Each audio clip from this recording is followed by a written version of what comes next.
हरी एक सीधा साधा किसान था। वह दिन भर खेतों में मेहनत से काम करता और शाम को प्रभु का गुणगान करता।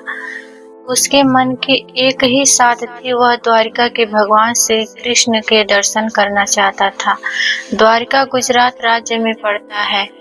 प्रतिवर्ष जब तीर्थयात्री वहां जाने को तैयार होते तो हरि का मन भी मचल जाता, किंतु धन की कमी के कारण उसका जाना न हो पाता था।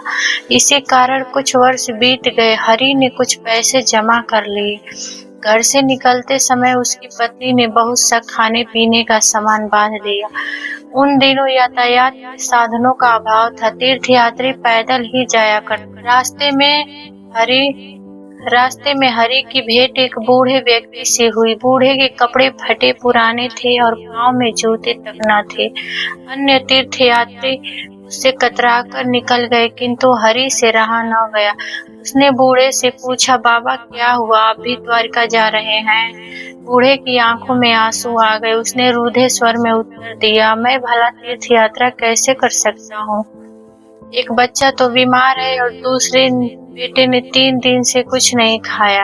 हरि भला व्यक्ति था, उसका मन पसीज गया। उसने निश्चय किया कि वह द्वारका जाने से पहले बूढ़े के घर जाएगा। बूढ़े के घर पहुंचते ही हरि ने सबको भोजन खिलाया, बीमार बच्चे को दवा दी। बूढ़े के खेत बीजों के अभाव में खाली पड़े थे।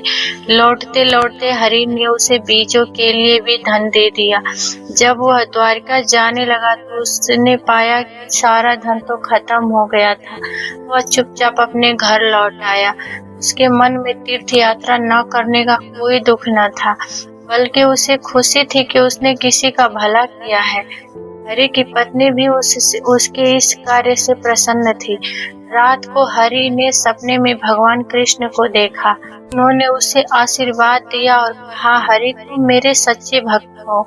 जो व्यक्ति मेरे ही बनाए मनुष्य से प्रेम नहीं करता वह मेरा भक्त कदापि नहीं हो सकता।